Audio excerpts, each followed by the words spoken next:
Good morning. Welcome to our Veterans Day holiday, November 11th, Mentorship Monday. So I'm excited to have you here today. Thank you so much for showing up. We are going to be going through 3 questions that a lot of construction managers are asking in order to be able to help accelerate their career. I'm Cory Fisk with Construction Management Online. I'm the founder of Construction Curriculum and Education that is created by and for construction managers. So let's go ahead and jump right into our questions for this week. How do you stay focused during tough times, and what tools do you use to stay on track with tasks? Well, this is a good one for this week, right? This last week was a tough week for a lot of people. And I think that we just really need to understand that tomorrow we're still going to wake up. We're still going to breathe the air that's been provided for us, and that we just need to reset and adjust how we're going to do things. And so I remember when back in the day, Obama had won presidency, and it was a tough one for some Republicans to be able to take. And I remember them being upset and crying, and I was just kind of surprised by the response of people. And so it gave me a time to be able to reflect in this moment of what is it that we are relying on to allow one decision to change everything for the rest of our life.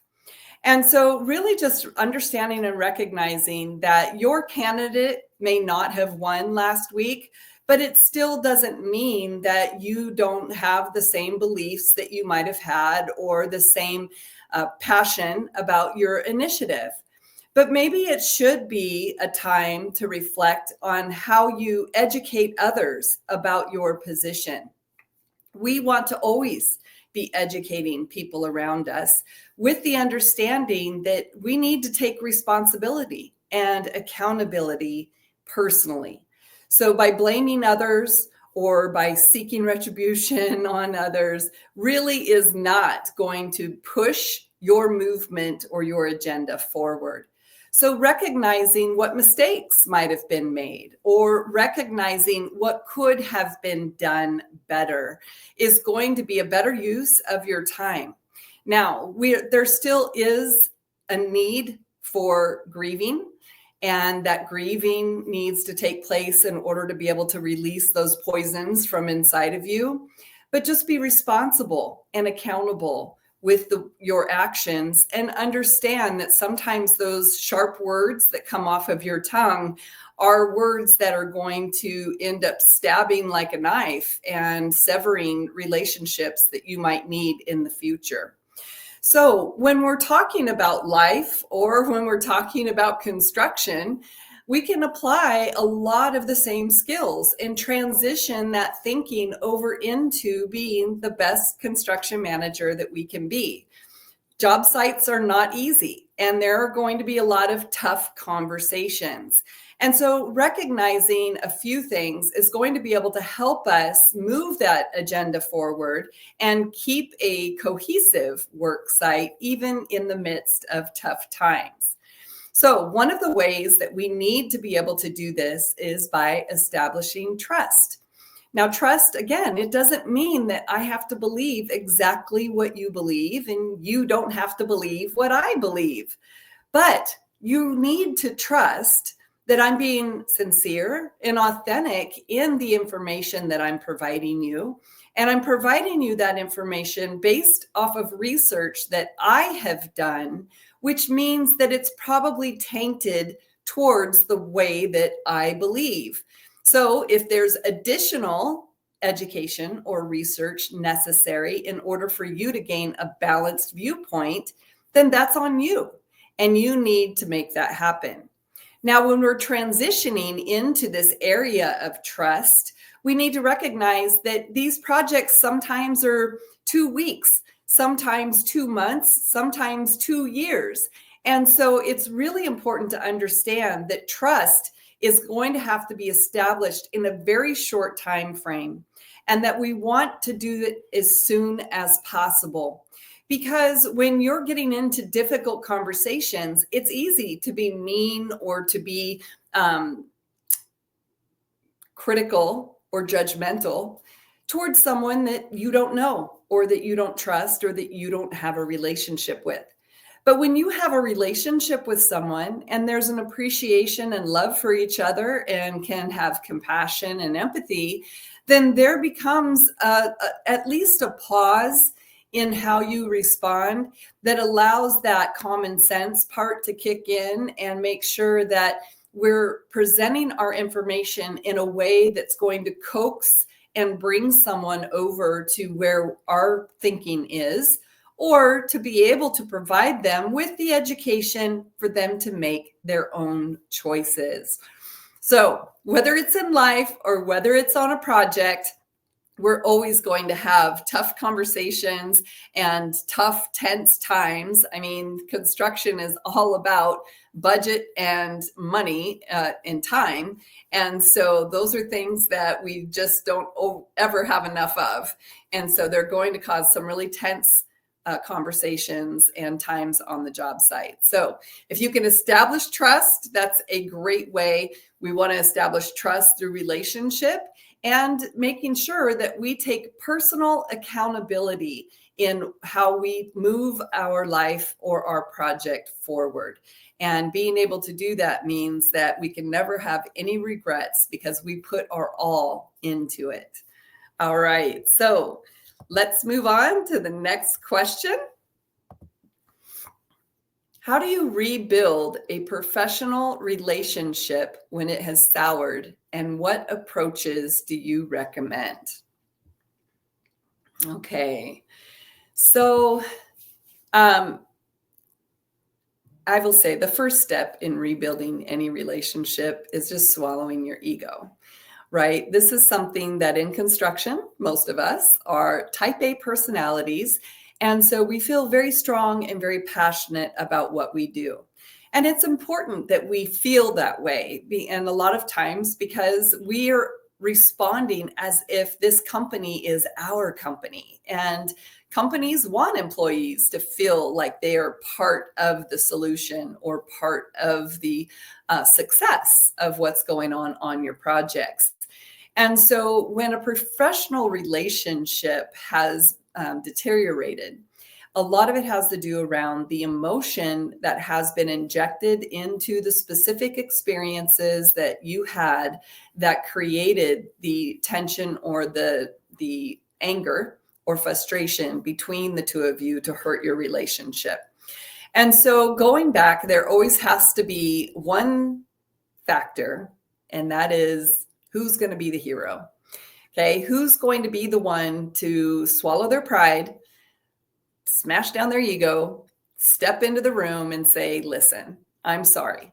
I'm sorry for what happened. You know, I've always enjoyed a lot of success working with you. We had this one incident that we didn't agree on. I really believe that if we just continue pushing forward, we continue to have amazing, successful projects. And maybe we should set some expectations or boundaries around moving forward so that you can trust that that's not going to come from me again. And I can trust that it's not going to come from you.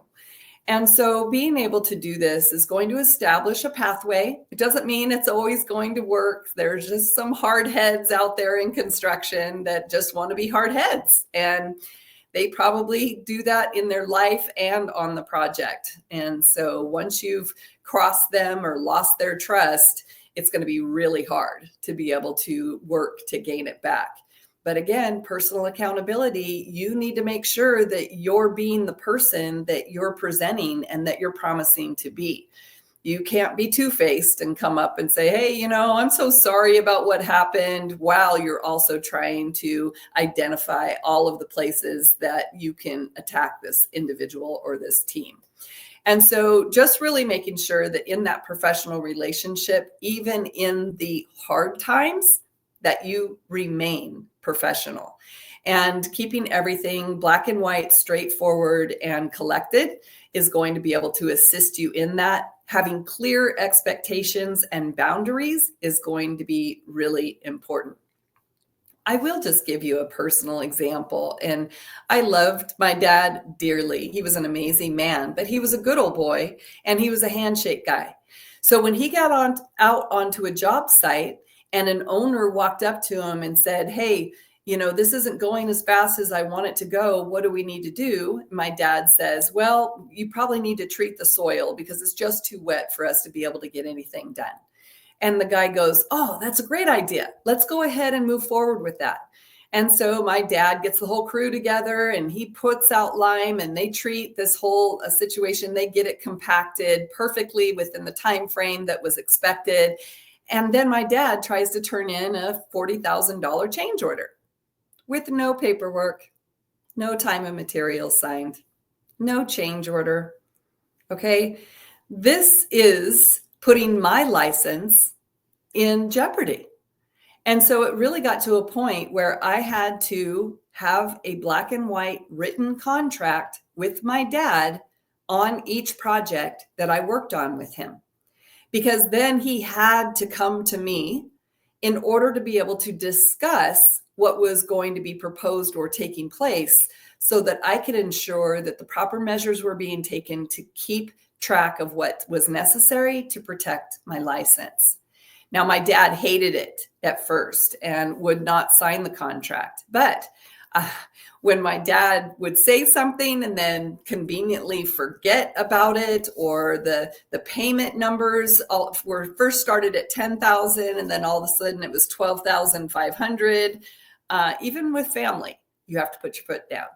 And I will tell you that at Thanksgiving and Christmas, the conversations were a lot easier when the expectations and the boundaries were clearly identified on a contract, where he couldn't say, "Well, that's not what you said," or "That's not what we agreed on."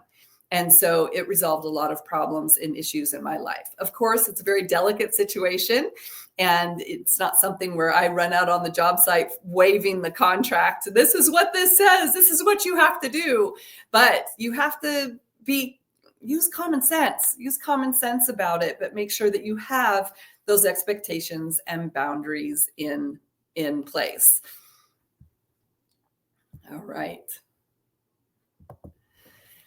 So our third question for today: how do you successfully resolve disputes in a group environment when everyone has a different agenda? Okay, well, I feel like these three questions were all kind of they were all similar today, right? In the response to the answer. Because when you look at, how do you successfully resolve disputes in a group? It's similar to how you would resolve tension situations that are happening on your job site. And so by understanding that when we get onto a job site, everyone's unique. Everyone's going to have a different idea, different interpretation, a different perspective. But the one thing that we can all agree on is what the final deliverable is. And so we all were given the same scope of work to analyze. And so if we all have different perspectives or interpretations of that, it's critical for us to get into a room and iron those all out. And the earlier that's done, the better that it's going to be. But when that doesn't happen, and these disputes come up in this group environment, I think where the push really happens is when people stand so hard and fast in their personal agenda and their personal belief that it becomes impossible for there to be a win-win negotiation or situation. And so in this, recognizing that that is the only way you're going to get out of this room. So if you're in this room and you're standing staunch to your particular beliefs, but there's not enough money to be able to achieve what you want, or there's not enough time, or there's not enough people, or there's not enough skilled individuals, then that means that the perspective of these other team members needs to have some credence, and you need to be able to hear what they have to say. In the same respect, those team members need to understand that they need to have a small win. So picking apart their own personal agenda and belief and being able to introduce slivers of it into the group conversation that are identifying and showing how their perspective is going to be able to help or support the movement forward to the common goal of successful completion of this project. And so this is really how we're going to do it. If you throw everything in the pot at one time, it's going to sit there in a clump and it's not going to be able to segregate and mix in with all of the other ingredients. So, oh no, I'm talking about cooking. But anyway, we want to be able to bring things in small bits and pieces at a time so that we can practice educating others on the importance of our position and why we think that it needs to be done a certain way. Now, I've not always been perfect on this, right? When you spend a lot of time and passion in developing a certain agenda because you know that it is the right answer to move something forward, it can be really hard to be pulled off of your point. But if the idea was to win everything or go home with nothing, or be able to go home with something, what would the choices be? Of course, everything. But if the choices could only be go home with nothing or go home with something, we would probably choose to go home with something, knowing that then we could rearrange, reset, and be able to build a different stepping stone to how we were going to get more of something that we wanted to be able to add. So really recognizing that you need to be very clear about what you're willing to give up when you go into a conversation. Don't give it up right at the very beginning, right? You're going to present everything on the face of the earth that you want, but you need to be able to then actively listen to the other side and hear what they're saying, because a lot of what they're saying they want is probably exactly what you want. They're just saying it in a different way.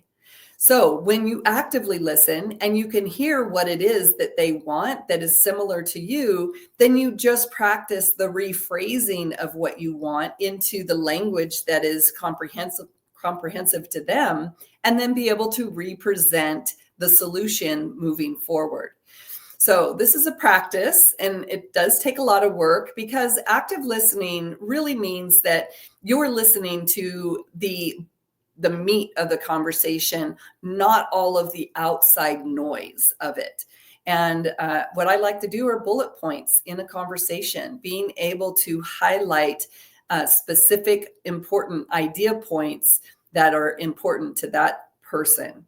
And so in all of that, I hope that this is going to be able to help you get through becoming a better construction manager in those tough situations. I also want to make sure that if you have tough situations and you want to dive into expanding your knowledge in construction management education, that you need to get ready for the next Construction Management Essentials cohort.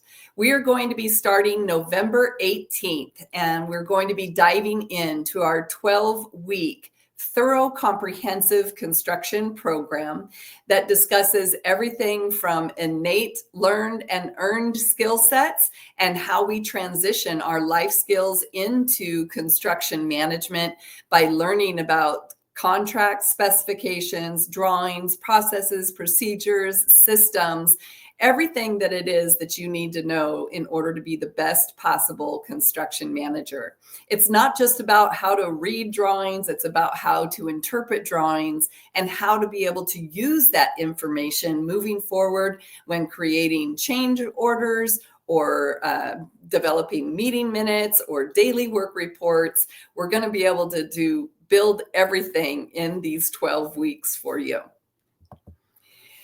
And if that is just a little bit too much and you just don't want to go that intense, but kind of want to test some of your skill sets in construction management, whether you're moving from the field into a management position, we have a library resource of construction management courses that are going to be able to help build your knowledge in construction management.